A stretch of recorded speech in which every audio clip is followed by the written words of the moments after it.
You are a failure and you're not traveling with us, you ridiculous old man, my son-in-law shouted at the boarding gate. I smiled and boarded without a ticket. Only after the captain announced my name did he realize I was the owner of the airline. That's when I said something in front of everyone. I'm glad to have you here. Follow my story until the end and comment the city you're watching from so I can see how far my story has reached. I'm standing in the departure line at LaGuardia Airport at 6:30 in the morning, my small carry-on bag at my feet, watching my daughter Jennifer fidget with her designer purse while her husband Gerald checks his Rolex for the third time in as many minutes. Can you move any slower, Russell? Gerald's voice cuts through the early morning airport noise. We've been in this line for 20 minutes because of you. I don't respond. I've learned over the past 3 years that responding to Gerald only makes things worse. Jennifer glances at me, her eyes apologetic but her mouth firmly shut. She won't defend me. She hasn't defended me in a long time. The line moves forward. I adjust my grip on my bag and take a step. My knee aches a bit, but I don't complain. I'm 64, not ancient, but Gerald treats me like I'm 1 foot in the grave. Jesus Christ, Gerald mutters, loud enough for the people around us to hear. This is exactly why I didn't want him coming. He's going to slow down the entire trip. Gerald, Jennifer whispers, but there's no force behind it. Just a weak plea that he ignores completely. I remember when Jennifer used to stand up for people. When she was 12, she punched a boy in her class for bullying a kid with a stutter, came home with a black eye and a proud smile. Margaret and I tried to look stern, but we were bursting with pride. Our daughter had a spine. That spine seems to have disappeared somewhere around the time she said "I do" to the man currently glaring at me like I'm something he stepped in. We reach the check-in counter. The young woman behind it smiles professionally. Good morning. Can I see your passports and booking confirmations? Gerald steps forward, cutting in front of me. We're together, but we need to make sure we're not seated anywhere near him. He jerks his thumb in my direction like I'm a stranger, not his wife's father. The woman's smile falters. She looks at me, then at Jennifer, then back at Gerald. I'll see what I can do, sir. You do that, Gerald says. He turns to face me fully now, and I can see it building in him. The contempt, the anger at my mere existence. You know what? I don't even know why you're here, Russell. Nobody wants you on this trip.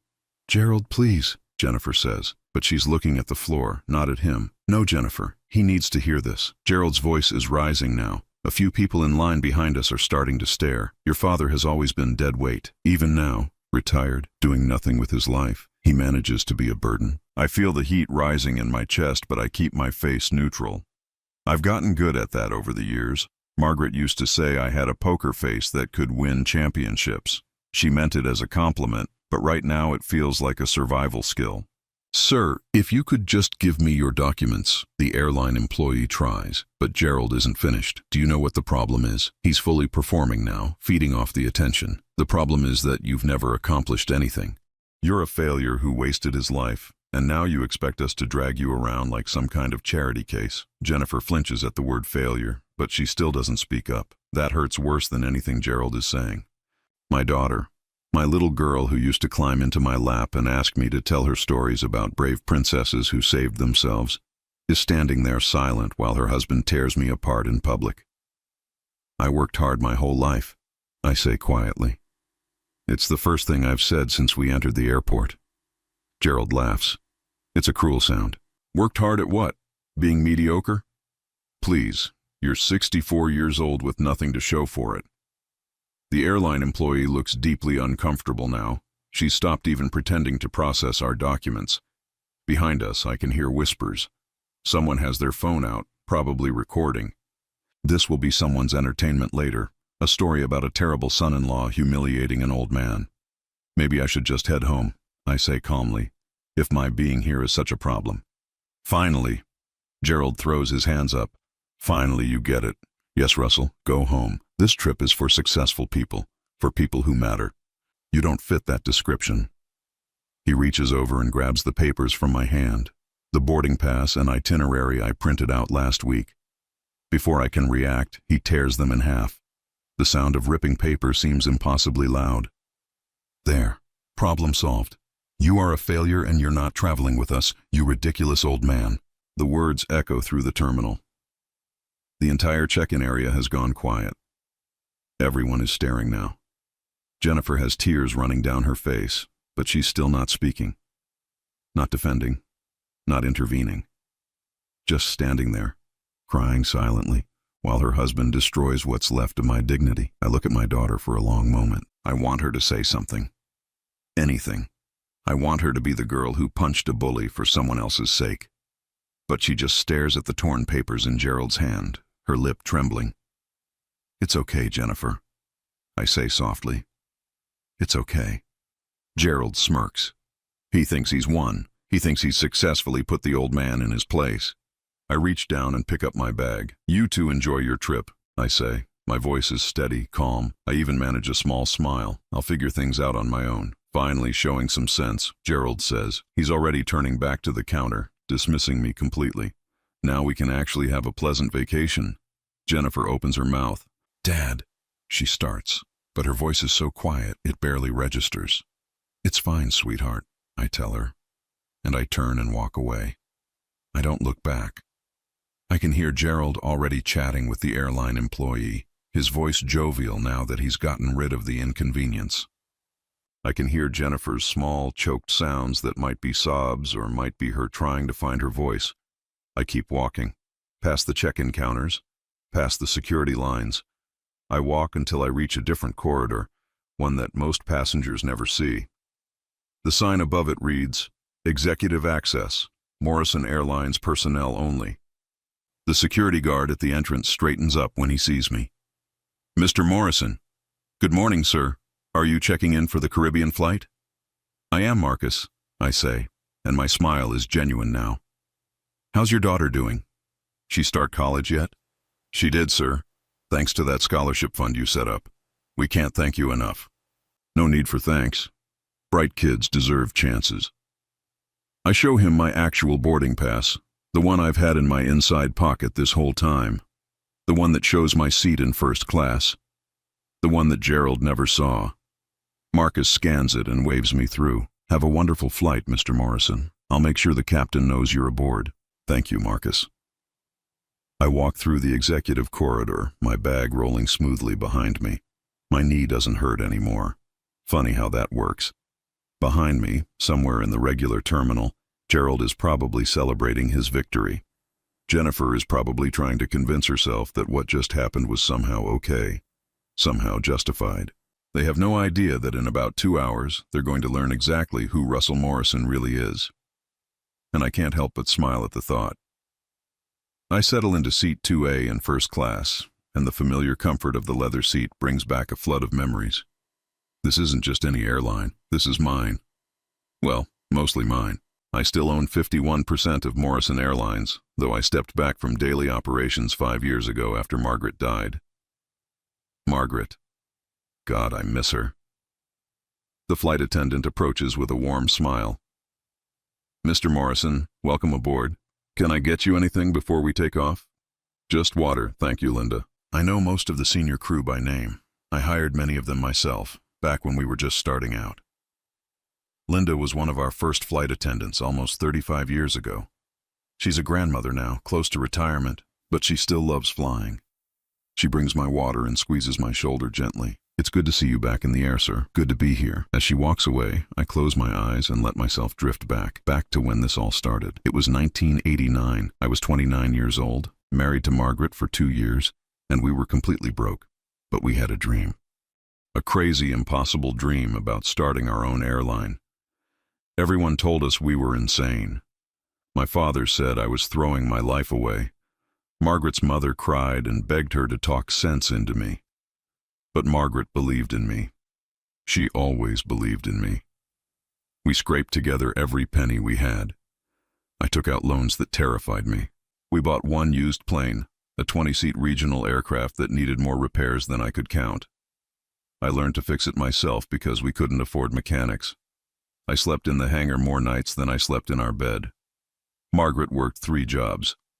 She did the books, handled customer service, and somehow still found time to paint the company logo on the side of that first plane. Her hands were covered in paint and her eyes were exhausted, but she was smiling, always smiling.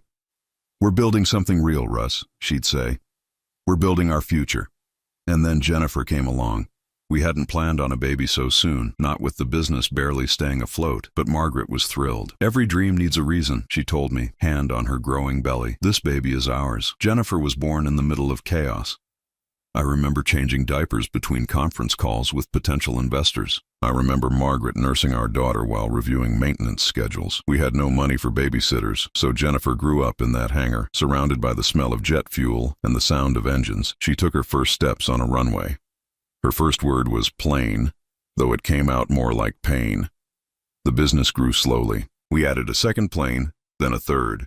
We focused on regional routes that bigger airlines ignored, small towns, communities that needed reliable transportation. We weren't flashy. We were practical, affordable, safe. I wasn't interested in luxury. I was interested in service. I paid my employees well, better than competitors.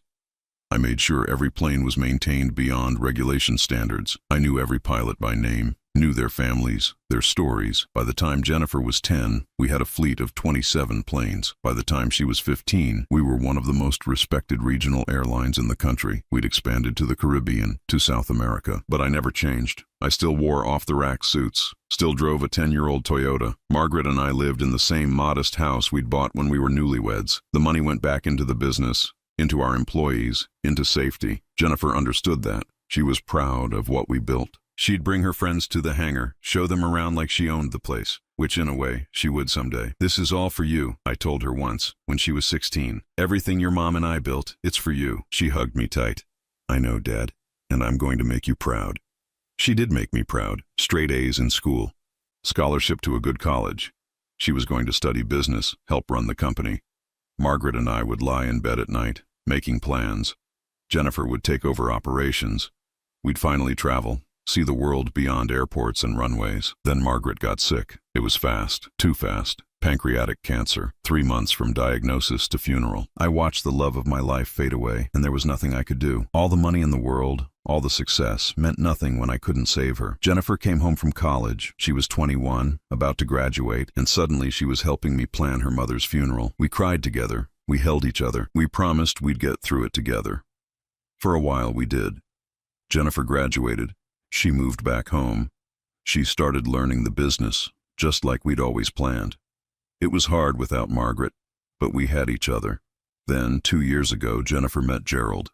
I knew something was wrong from the start. The way he talked about money, about success, about making it big. The way he looked at our house and barely hid his disappointment that it wasn't a mansion. The way he talked about old ways of doing business when I mentioned prioritizing employee welfare. I tried to talk to Jennifer about it, gently, carefully. "Are you sure about this guy, sweetheart? He seems very focused on material things." She got defensive immediately. "Dad, you just don't understand him. He's ambitious. He has plans. But what are his plans? What does he actually do? He's in finance." That's all she would say. Vague, no details. I asked around, quietly. Gerald worked at a hedge fund, but his record was spotty. He'd been let go from 2 previous positions. He had debts, gambling debts, from what I could find out. I tried to tell Jennifer. That was my biggest mistake. "You're trying to control me," she shouted. "Just like you always do.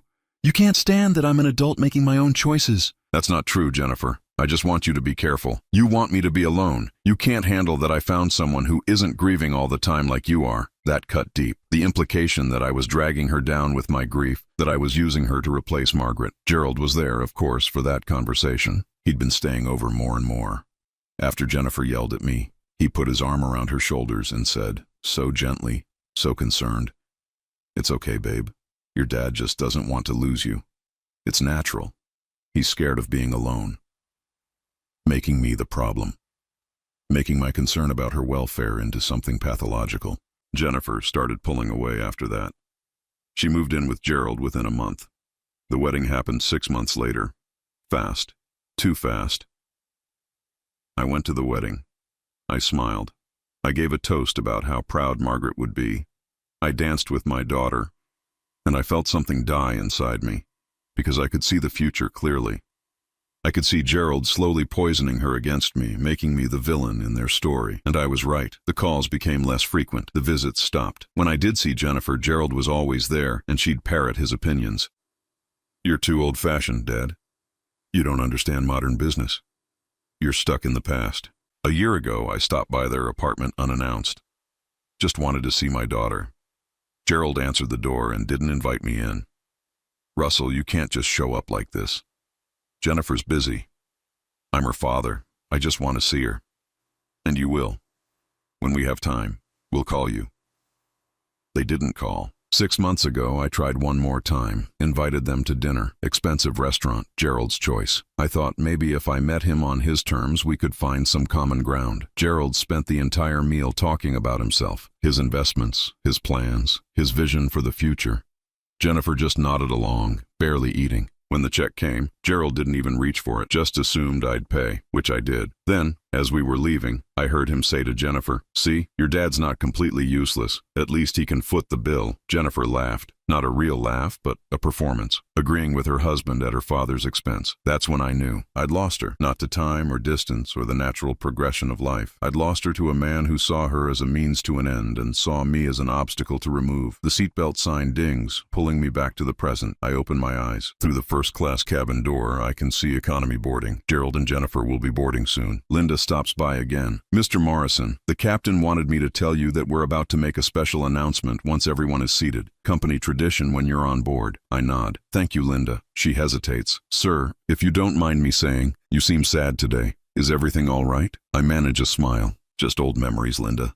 They have a way of sneaking up on you." She pats my hand and moves on to attend to other passengers. I look out the window at the tarmac, at the planes with Morrison Airlines painted on their sides. Planes I fought for, bled for, built from nothing. In a few minutes, Gerald is going to learn that the ridiculous old failure he humiliated in the terminal is the man who owns the very seat he's sitting in. The man who signs the paychecks of every person on this plane. The man who built an empire while Gerald was still learning to spell. But that's not what matters. What matters is that Jennifer is going to realize she's spent 3 years believing lies about her own father. 3 years of choosing a man who made her choose between him and me. I don't know if she'll forgive herself. I don't know if we can fix what's been broken. But she's going to know the truth. Finally, she's going to know. I watch through the gap in the first-class curtain as passengers file down the aisle. Economy is filling up. I see families with excited children heading to vacation, business travelers already pulling out laptops, couples holding hands, and then I see them. Gerald walks ahead of Jennifer, not waiting for her, not helping with her carry-on. He's on his phone, laughing at something, completely at ease. He's already forgotten about me. Already dismissed the old man he humiliated an hour ago. Jennifer follows behind him, her face drawn and tired. Even from here, I can see the tension in her shoulders. She's carrying both their bags because Gerald's hands are occupied with his phone. They find their seats, row 23, middle and aisle. Gerald takes the aisle seat without asking, leaving Jennifer to squeeze into the middle between him and a stranger by the window. She doesn't protest. She never protests. Linda appears beside me. "Everyone's almost boarded, Mr. Morrison. Captain Rodriguez asked if you'd like to visit the cockpit before takeoff, maybe after we're in the air," I say quietly. "I'd like to stay here for now." She nods, understanding in her eyes. Linda's been with the company long enough to know that when I'm quiet like this, something important is happening. The final passengers board. The flight attendants begin their safety demonstration. I can see Gerald isn't paying attention, still scrolling through his phone. Jennifer stares straight ahead, her hands folded in her lap. Then Captain Rodriguez's voice comes over the intercom. "Good morning, ladies and gentlemen. Welcome aboard Morrison Airlines Flight 347 with service to Grand Cayman. Flight time today will be approximately 3 hours and 42 minutes. Standard announcement, routine. Gerald isn't even listening. Rodriguez continues. Before we begin our final preparations for departure, I'd like to take a moment to acknowledge someone very special on board today. I see Jennifer's head tilt slightly. Something in the captain's tone has caught her attention. We have the distinct honor of having our founder with us this morning, Mr. Russell Morrison is flying with us today, and I want to personally thank him for his vision and dedication. 35 years ago, Mr. Morrison started this airline with one used aircraft and a dream. He believed that every person deserved reliable, safe, and affordable air travel. Gerald's phone drops into his lap. I see his back go rigid. Mr. Morrison built this company with his own hands. He worked as mechanic, pilot, customer service representative, and CEO all at once. He slept in hangars. He put every dollar back into safety and his employees. Today, Morrison Airlines operates 143 aircraft and employs over 4,000 people, and every single one of us knows we're part of something special because of the foundation he built. Jennifer's hand goes to her mouth. I see her shoulders start to shake. Mr. Morrison, thank you for flying with us today. It's always an honor to have you aboard. Ladies and gentlemen, if you'd like to acknowledge the man who made this journey possible, he's in seat 2A. The cabin erupts in applause. Passengers crane their necks to see. Some stand up. I raise my hand in a small wave, acknowledging them, but my eyes are locked on row 23. Gerald has gone completely white. His mouth is opening and closing, but no sound comes out. The phone has slipped from his fingers onto the floor. Jennifer has turned in her seat. She's staring directly at me now, and even from this distance, I can see the tears streaming down her face. Her expression is pure devastation, not shock, not surprise, devastation. Because she's realizing what she's done, what she's believed, what she's lost. The applause dies down. The cabin settles. The flight attendants prepare for departure. But the energy has fundamentally shifted. I see Gerald lean toward Jennifer, trying to say something, but she jerks away from him. It's a small movement, but significant. The first time I've seen her physically recoil from him. We taxi to the runway. The engines roar to life. The plane accelerates and lifts off, and New York drops away beneath us. Once we reach cruising altitude and the seatbelt sign turns off, I see movement in economy. Jennifer stands up. Gerald grabs her arm, trying to pull her back down, but she shakes him off. She's walking up the aisle toward first class. Linda intercepts her at the curtain. I can't hear the conversation, but I can see Linda's gentle expression, the way she's explaining that Jennifer can't just come into first class. Jennifer says something. Linda glances back at me. I nod. Linda steps aside, and Jennifer walks through the curtain into first class. She looks lost, completely and utterly lost. Her makeup is smeared from crying. Her hands are trembling. She stops a few feet from my seat. Dad. It's just one word, but it contains everything. Apology, regret, pain, recognition. I look at her for a long moment. My daughter. My little girl who used to sit in my lap and ask me to tell her stories. Who believed in dragons and heroes and happy endings. Jennifer. My voice is steady, but inside I'm breaking all over again. I didn't know. Her voice cracks. I didn't know you were. I thought you were. A failure? I supply the word Gerald used. A ridiculous old man? Dead weight? She flinches like I've struck her. He told me. He said you'd wasted your life, that you'd sold the company years ago and blown through the money, that you were living off some small pension and too proud to admit it. I let that sink in. And you believed him. She starts to defend herself, then stops, because there's no defense. Yes, I believed him. Why? The question isn't angry. It's genuinely curious. Why would you believe a man you've known for 3 years over your own father? Jennifer's face crumples. Because it was easier. Because if you were a failure, if you were difficult and controlling like he said, then I didn't have to feel guilty about leaving you alone, about not calling, about forgetting your birthday last year. There it is, the truth, raw and painful. You forgot my birthday, I say softly. It's not a question. I knew she'd forgotten. I spent that day alone in the house I shared with Margaret, looking at old photos, waiting for a call that never came. I'm so sorry. Jennifer is sobbing now, barely able to get the words out. Daddy, I'm so sorry. I'm so sorry. She hasn't called me Daddy in years, not since before Margaret died. The word hits me harder than I expected, but I don't comfort her. Not yet, because she needs to understand the full weight of what happened. Do you know what the worst part was? I ask. My voice is quiet, but it carries. It wasn't the insults. It wasn't being called a failure in front of strangers. It was watching you stand there and say nothing, watching you choose his comfort over my dignity. Jennifer's knees buckle slightly. She grabs the back of a seat to steady herself. I know, and I hate myself for it. I stood there like a coward and let him destroy you, and I did nothing. You did worse than nothing, I correct gently. You validated him with your silence. You told him, and you told me, that he was right, that I didn't matter enough to defend. That's not true! She's almost shouting now. You matter! You've always mattered. Then where have you been, Jennifer?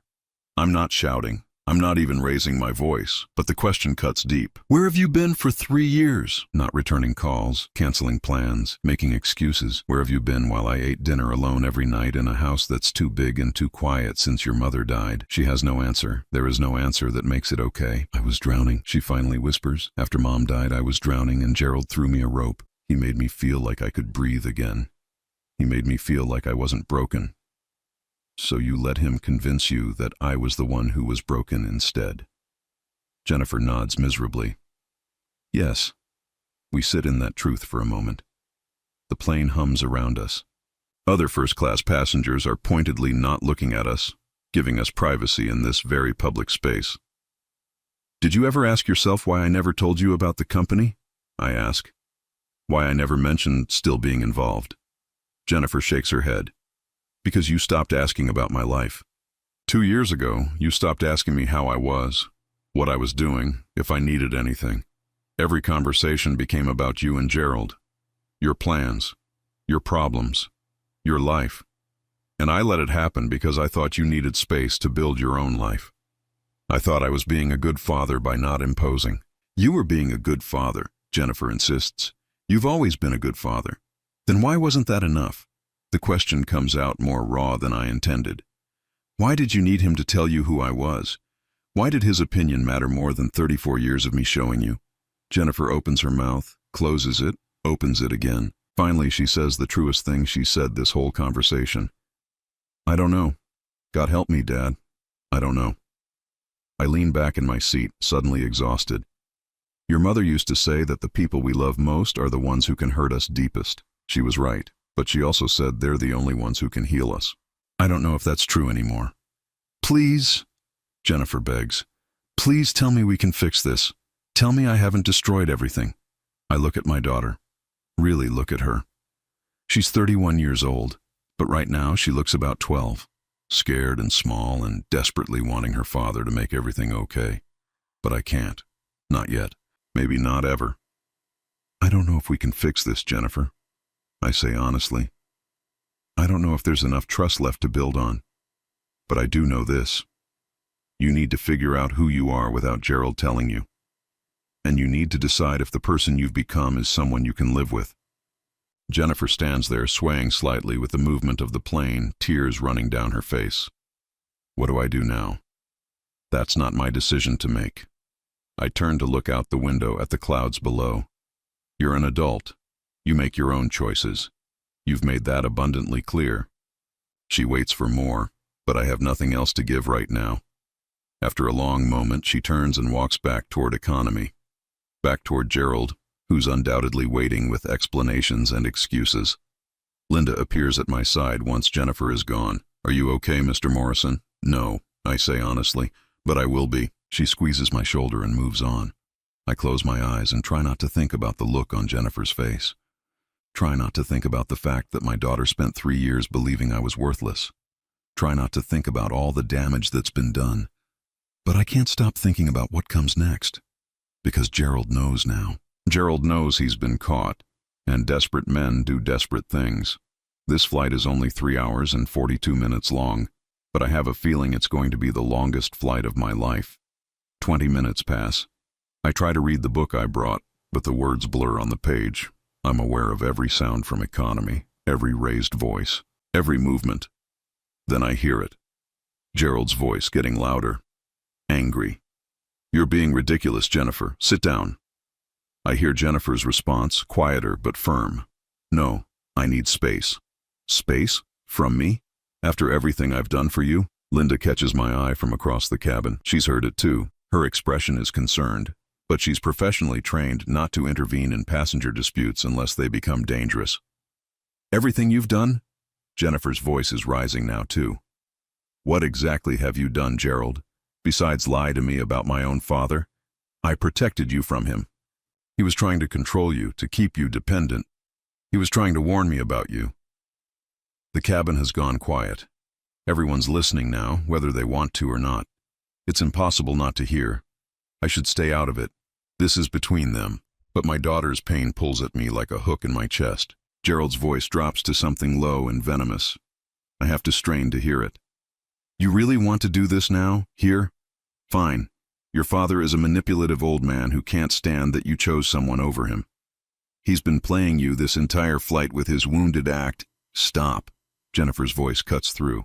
Just stop talking. No, you need to hear this. He let you believe he was broke. He played the victim. He set this whole thing up to humiliate me, to make you feel guilty. Can't you see that? He's the manipulator, not me. The logic is twisted, but I hear the calculation in it. Gerald's trying to flip the script, make me the villain again. It might have worked a week ago, but not after what happened in the terminal, not after the captain's announcement. You tore up his boarding pass, Jennifer says. Each word sounds like it costs her something. You screamed at him in front of everyone. You called him a failure, a burden, ridiculous. I stood there and watched you do it, and I said nothing. Nothing. What kind of person does that make me? A person who was standing by her husband, Gerald shoots back. That's what marriage is, Jennifer. Loyalty. Loyalty. Jennifer's laugh is hollow. You want to talk about loyalty? Did you know my father paid for our wedding? The entire thing. $83,000. I saw the receipts yesterday when I was looking for our passport copies. I found them in your office. My chest tightens. I did pay for their wedding, quietly, through an account Gerald didn't know about.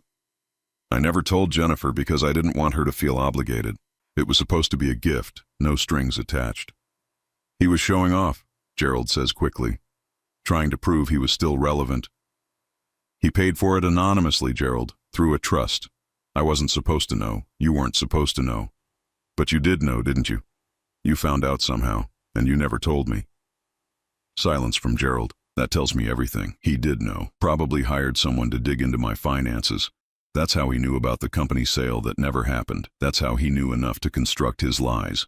Jennifer continues, her voice shaking. What else did you lie about? What else did you twist and hide and manipulate? Jennifer, calm down. People are staring. Let them stare. I've spent 3 years being your perfect wife, saying the right things, acting the right way, cutting off anyone you decided was a threat.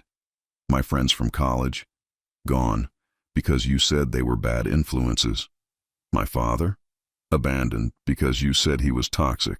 I have no one left, Gerald. No one except you. That was the plan, wasn't it? My hands are gripping the armrests so tight my knuckles are white. I want to go back there. I want to pull my daughter away from him. But she needs to do this herself. She needs to find her voice. That's insane, Gerald says, but his voice has changed. There's panic in it now. You're being paranoid. Am I? Then explain the prenup you tried to get me to sign last month. The one that would have given you half of any inheritance I received from my father. You said it was standard, that all modern couples did it. But my father doesn't owe me anything, Gerald. I abandoned him. I chose you over him repeatedly. So why would you need protection from an inheritance that should never exist? I didn't know about the prenup. The knowledge hits me like a physical blow. He was already planning for my death, already trying to position himself to take everything. You're twisting everything. Gerald's voice is loud now, defensive. I was protecting our future or your future, Jennifer demands, because I'm starting to think I was never part of it. Not really. I was just a means to an end. That's not true. Then look me in the eye and tell me you love me. Tell me you didn't marry me because my last name is Morrison and you thought there was money involved. The silence that follows is damning. Jennifer, Gerald finally says, and his voice has shifted to something pleading.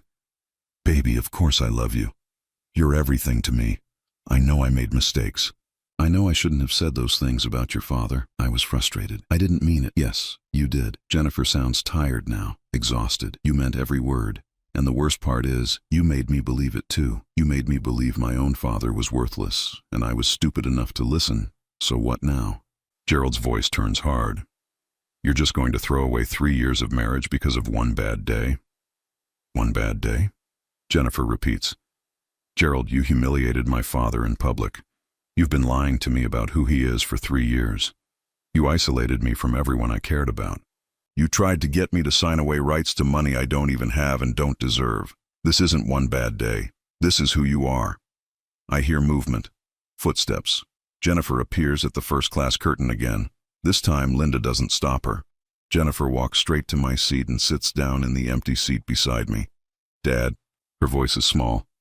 Can I sit here, please? I look at her. Her face is blotchy from crying. Her hair is a mess. She looks broken, but she's here. She's choosing to be here. Yes, I say quietly. You can sit here. Gerald appears at the curtain a moment later. Jennifer, get back here right now. Linda steps in front of him.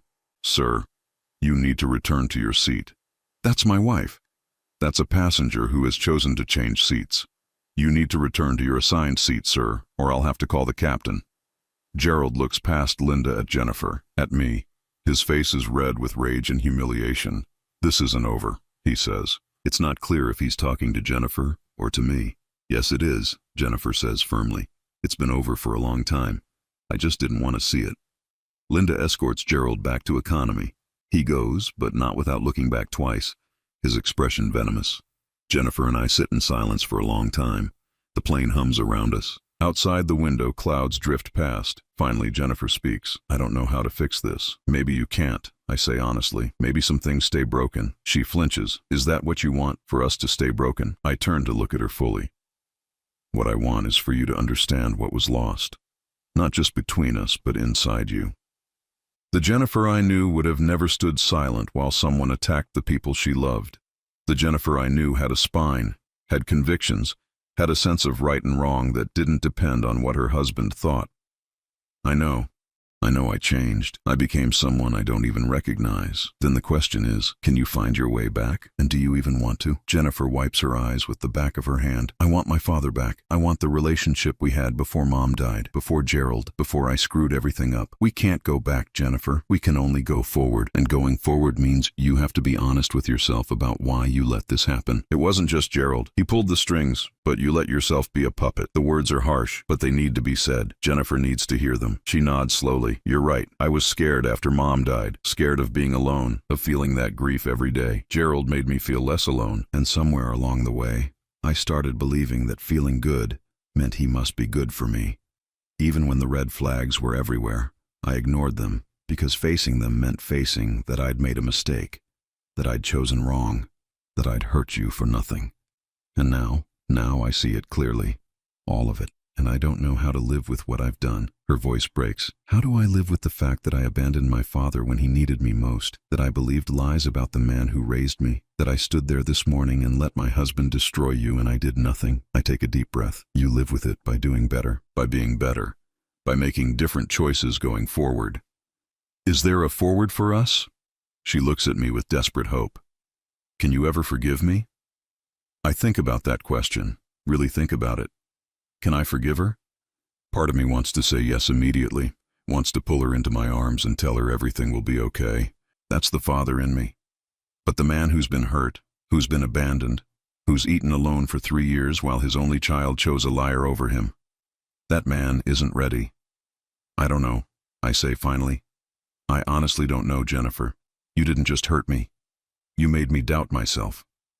You made me wonder if maybe Gerald was right, if maybe I had failed somehow, if maybe I deserved to be left behind. You took a grieving widower and made him feel worthless. That's not something I can just forgive because you finally see the truth. Jennifer's face crumbles. I understand. I do. I don't deserve your forgiveness. It's not about deserving. It's about trust. And right now, I don't trust that you won't do this again. I don't trust that the next time someone comes along and tells you pretty lies, you won't believe them over me. I would never. You already did, Jennifer. You already proved that you will. So now you have to prove that you won't. And that takes time. A lot of time. She nods, tears streaming down her face. What do I do now? I look out the window at the endless blue sky. You figure out who you want to be. You end the marriage that's poisoning you. You rebuild your life. And if there's still space for me in it when you're done, maybe we can try to rebuild us too. And if there's not space, if it's too late, I meet her eyes. Then at least you'll know you tried. That's more than you've done for the past 3 years. The seatbelt sign dings on. The captain's voice comes over the intercom. Ladies and gentlemen, we're beginning our descent into Grand Cayman. Flight attendants, please prepare for landing. Jennifer looks toward economy, where Gerald is sitting. I can't go on this trip with him. I can't pretend for a week that everything's fine. So don't, I say simply. Make your choice, Jennifer, but make it for you, not for me, and not for him. As the plane descends through the clouds, my daughter sits beside me. And for the first time in 3 years, I feel like she's actually here, actually present. It's not forgiveness. It's not reconciliation. But maybe, just maybe, it's a start. The plane touches down with a gentle bump. Grand Cayman spreads out below us, turquoise water and white sand beaches. It should be beautiful. It should be the start of a vacation. Instead, it feels like the end of something. Jennifer hasn't moved from the seat beside me. She's staring at her hands, twisting her wedding ring around and around her finger. I notice how thin she's gotten. When did that happen? When did my daughter become this fragile version of herself? I don't have anywhere to go, she says quietly as the plane taxis to the gate. The resort reservation is under Gerald's name. All our cards are joint. I don't even have my own credit card anymore. He said it was easier to manage finances together. Another red flag she missed. Another way he kept control. I have a villa here, I tell her. Private. Quiet. You can stay there if you want. She looks up at me, surprise in her eyes. You have a villa here?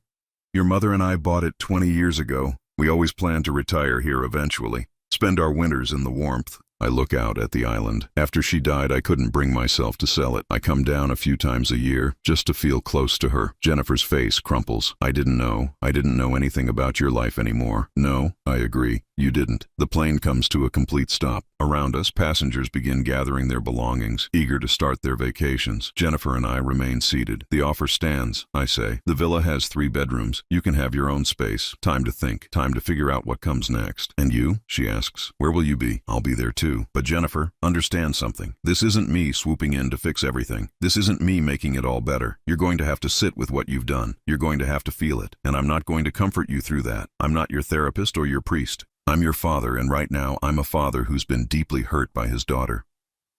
She nods slowly. I understand, and thank you for the offer, for not just leaving me here to figure it out alone. I'm not doing it for you, I say, and I need her to understand this. I'm doing it because your mother would never forgive me if I left you stranded, no matter what you've done. This is for her, not you. The words are harsh, but they're true. Jennifer needs to understand that my kindness right now isn't forgiveness. It's just decency. We wait until most of the passengers have deplaned. Then Jennifer stands, takes a deep breath, and walks back toward economy to get her luggage. I follow at a distance. Gerald is waiting in the aisle, his face a storm of emotions, anger, humiliation, calculation. When he sees Jennifer, his expression shifts to something softer, more manipulative. Jennifer, baby, we need to talk about this. Really talk. Not here. Not with everyone watching. Let's go to the resort. Have a drink. Calm down. I'm not going to the resort, Jennifer says. Her voice is steadier than I expected. I'm not going anywhere with you. Gerald's eyes flick to me, standing a few feet behind her. His jaw tightens. This is his doing. He's poisoning you against me. No, Gerald, you did that yourself, years ago. I just couldn't see it. Jennifer, please, I love you. We can work through this. Do you? She asks. Do you really love me? Or do you love what you thought I could give you? Gerald's face darkens. The mask is slipping again. I've given you 3 years of my life.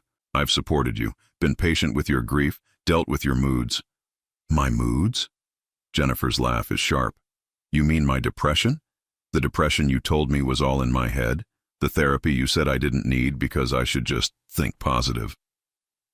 I didn't know Jennifer had been depressed. The knowledge hits me hard. My daughter was suffering, and I wasn't there. But then, she didn't let me be there. She chose to suffer alone rather than reach out to her father. You're twisting everything, Gerald says. His voice is rising. Other passengers still gathering luggage are starting to stare.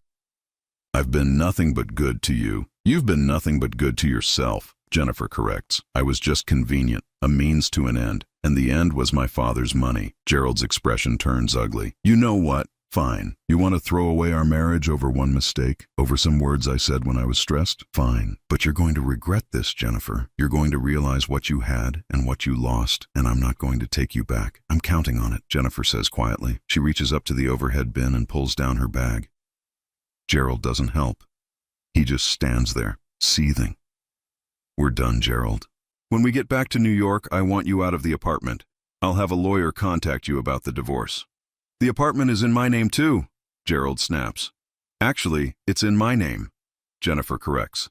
I bought it before we got married, remember? You moved in. You're not on the deed. You're not on anything. My father made sure of that when we bought it. Gerald's eyes snap to me. I say nothing. I don't need to. Jennifer's right. When she bought that apartment 5 years ago, before Gerald, I'd made sure everything was solely in her name. I didn't know then that I'd be protecting her from her future husband, but I'm grateful now that I did. You manipulative, Gerald starts toward me, but a flight attendant steps between us. Sir, I'm going to need you to step back. Gerald looks around, realizes that several crew members are watching him closely, realizes that he's on my airline surrounded by my employees, and the fight goes out of him. He grabs his bag from the overhead bin roughly, shouldering past Jennifer. Before he leaves, he turns back. You're making a mistake, both of you. You deserve each other. Two manipulative, cold-hearted people playing victim. Then he's gone, storming down the jetway. Jennifer stands there, shaking. I move closer but don't touch her. She needs to stand on her own right now. Did I really just do that? She asks, her voice small. Did I just end my marriage in the middle of an airplane? You ended a lie, I say. The marriage ended a long time ago. You just made it official. She looks at me, and I see the girl she used to be flicker across her face. The strong one. The brave one. I'm scared. Good. You should be. Being scared means you understand the magnitude of what just happened. We make our way off the plane. The airport is bright and warm, filled with tourists in vacation clothes. Everyone looks happy, carefree. We must look like ghosts among them. My driver, Marcus, is waiting outside customs. He's worked for me for 15 years, every time I come to the island. Mr. Morrison, he greets me with a warm smile, then notices Jennifer. And Miss Jennifer, it's been so long. You were just a teenager last time I saw you. Jennifer manages a weak smile. Hi, Marcus, it's been a while. If Marcus notices the tension, the evidence of tears, he doesn't mention it. He just loads our bags into the car and drives us toward the villa. The drive takes 35 minutes. Jennifer stares out the window at the passing scenery. The beaches, the resorts, the life happening all around us. Do you remember coming here? I ask her. You were 15. It was right after we closed on the villa. Your mother was so excited. Jennifer nods slowly. I remember. Mom wanted to paint every sunset. She said the colors here were different than anywhere else. She filled 3 sketchbooks that trip. I can see Margaret on the veranda, brush in hand, completely absorbed in capturing the light. She said this place was magic. I haven't thought about that trip in years, Jennifer admits. I haven't let myself think about Mom much at all. It hurt too much. So you let Gerald convince you to forget. She's quiet for a moment. He didn't have to convince me. I wanted to forget, wanted to not feel, and he was offering numbness. I took it. The villa comes into view. It sits on a private stretch of beach. White walls and blue shutters, surrounded by palm trees and bougainvillea. Margaret's dream house. Marcus helps us with the bags, then discreetly leaves. Jennifer and I stand in the foyer, the house quiet around us. Your mother decorated this place, I tell her. Every piece of furniture, every painting, every color. This was her vision of peace. Jennifer looks around, and I can see the memories hitting her. Her mother's taste, her mother's love, her mother's absence. I don't know what to do now, she whispers. I don't know how to be alone, how to be myself. I've been Gerald's wife for so long, I forgot how to be Jennifer. Then that's what you figure out, I say, starting now. I show her to the guest room, the one that overlooks the ocean. Margaret always said this room had the best light in the morning. Get some rest, I tell her. Tomorrow we'll deal with practicalities, lawyers, logistics, all of it. But tonight, just rest. Jennifer nods. She looks exhausted, emotionally wrung out. She starts to say something, then stops. Finally, she just says, "Thank you, Dad." I close the door and leave her alone. In the kitchen, I pour myself a glass of Margaret's favorite wine. I've kept the villa stocked with it, even though she's been gone for 5 years. It's a habit I can't break. I take the glass out to the veranda and sit in Margaret's chair. The sunset is starting, painting the sky in shades of orange and pink and purple. The colors she loved. I don't know what I'm doing, Maggie, I say to the empty air. Our daughter broke my heart and I don't know if I can fix it. I don't know if I want to fix it. I don't know if it's even possible. The waves crash against the shore.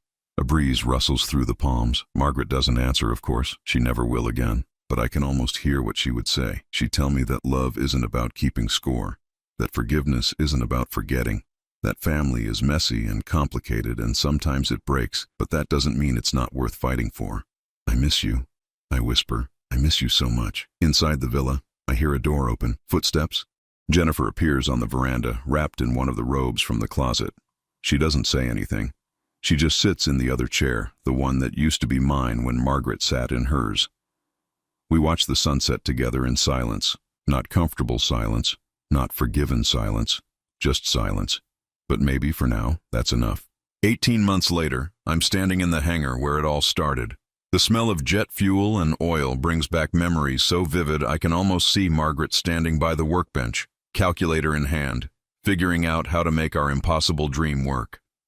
Jennifer is here too, not beside me but across the hangar, talking to one of our newer mechanics about an engine retrofit. She's wearing coveralls, her hair is pulled back, she looks focused, real. She doesn't work for me. That was one of her conditions when she asked if she could learn the business. I need to earn this, she'd said.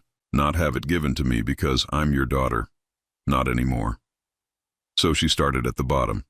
Literally, cleaning planes, checking inventory, learning every single job in this company the way I did 40 years ago. She's been doing it for a year now. No special treatment, no shortcuts. It hasn't been easy. Not the work, and not us.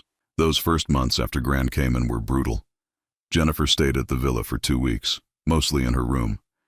I gave her space. When she finally emerged, really emerged, she was different, quieter, more thoughtful, but also stronger somehow.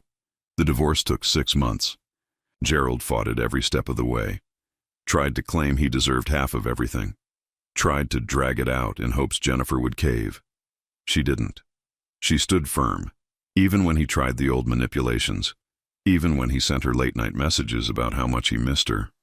I stayed out of it. That was her battle to fight. I just made sure she had a good lawyer. When it was finally done, she didn't celebrate. She just came to my house, sat at the kitchen table and said, I need to figure out who I am now. So figure it out, I'd told her. And she did. Therapy, 3 times a week. Reconnecting with old friends she'd lost touch with. Taking time to be alone without running from it. And eventually, asking if she could learn about Morrison Airlines. Really learn, from the ground up. The mechanic Jennifer's talking to laughs at something she said. She's good with people. Always has been. That came from Margaret. The stubbornness, the determination, that came from me. I watch her for a moment longer, then turn back to the paperwork on my desk. Budget reports, maintenance schedules, the same work I've been doing for 35 years. Dad? Jennifer's voice pulls me from the numbers. She's standing in the doorway of my office, wiping grease from her hands. You have a minute? Sure. I gesture to the chair across from me. What's up? She sits, nervous energy radiating off her. I've been thinking about something. A lot, actually, and I wanted to run it by you. Okay. I want to start a program, through the company, for young people who want to get into aviation but can't afford the training. Scholarships, apprenticeships, mentorship, the whole thing. She pulls out a folder, sets it on my desk. I've been working on the proposal for 3 months. I've talked to community colleges, technical schools. I've even got some commitments from other airlines to participate. I open the folder. Inside is a detailed plan. Budgets, timelines, partnership proposals. It's thorough, professional, good. This is ambitious, I say. I know, but it's needed. I've been talking to the younger crew members, the ones who struggled to get here. There are so many kids out there with potential who never get a chance because they don't have the money or the connections. I want to change that. I look at my daughter, really look at her. This isn't the woman who stood silent while her husband destroyed me. This isn't the girl who forgot her father's birthday. This is someone new, someone who's earned her place here through sweat and determination, someone who's thinking beyond herself. What do you want from me? I ask. Honestly, your blessing. And maybe some advice. But I don't want you to fund it. I'm using my own money. The settlement from the divorce, some savings I had. This is mine. I need it to be mine. I nod slowly. What are you going to call it? She hesitates, then says quietly, the Margaret Morrison Foundation, if that's okay with you. Something in my chest tightens. Margaret would have loved this. She always believed in giving people chances, in seeing potential where others saw obstacles. She would be proud of you, I say, and my voice is rougher than I intended. Jennifer's eyes fill with tears, but she blinks them back. I hope so. I have a lot to make up for. This isn't about making up for anything, Jennifer. This is about who you're choosing to be now. Can it be both? I consider that. Maybe it can. We sit in comfortable silence for a moment. Not the loaded silence of that first sunset in Grand Cayman. Not the painful silence of the months that followed. This is different. Easier. Earned. There's something else, Jennifer says. Something I need to say, and I need you to really hear it. I set down my pen, give her my full attention. I'm not asking for forgiveness, she begins. I know I don't deserve it. I know that what I did, the years I wasted, the pain I caused, that doesn't just go away because I'm trying to do better now, but I need you to know that I see it. I see what I did to you, what I let Gerald do to us, and I'm going to spend the rest of my life being someone worthy of being your daughter. Jennifer, please, let me finish. She takes a shaky breath. I used to think love meant never having to say you were wrong, that family meant automatic forgiveness. But I know now that's not true. Love means being accountable. Family means showing up consistently, even when it's hard, especially when it's hard. And I haven't done that, but I'm doing it now, and I'll keep doing it, whether you ever fully trust me again or not. I'm quiet for a long moment, letting her words settle. She's right. Trust isn't automatic. It's earned. And while she's been working to earn it back, I have to admit, she's shown up. Every day. No excuses. No shortcuts. I appreciate you saying that. I finally respond. And for what it's worth, you're doing the work. I see it. But she knows there's more. But I'm not there yet. I'm closer than I was. But there are still moments when I remember you standing in that airport silent, and it hurts all over again. That's not your fault. That's just the reality of what happened. Some wounds take longer to heal. Jennifer nods, wiping at her eyes. I understand, and I'll wait. However long it takes. My phone buzzes. A text from Linda, my longtime flight attendant. She's asking about a crew scheduling issue. I handle it quickly, then look back at Jennifer. Your foundation proposal is solid, I tell her. You've clearly put in the work. I think you should do it. Her face lights up. Really? Really. And if you want advice or connections, I'm here. But this is your project, your vision. You should be the one to see it through. She stands, gathering her folder. Thank you, Dad, for looking at it, for giving me a chance to prove myself here. You're proving yourself to you, Jennifer, not to me. That's the difference now. She pauses at the door, looking back at me. I love you. I don't say it enough, but I do. I love you so much, and I'm so sorry for all the time we lost. I love you too, I say, and I mean it. Even through the pain, even through the broken trust, that never changed. And we're not losing any more time. We're building something new. She smiles, real and genuine, then heads back to work. I turn back to my desk, but I can't focus on the numbers. I keep thinking about Margaret, about what she'd say if she could see Jennifer now, see us now. Margaret always believed that people could change, could grow, could become better versions of themselves. I was more skeptical. I believed people were who they were, and all you could do was accept it or walk away. But watching Jennifer these past 18 months, seeing her put in the work, seeing her become someone who takes responsibility and shows up and fights for what matters, I'm starting to think Margaret was right. People can change, but only if they want to.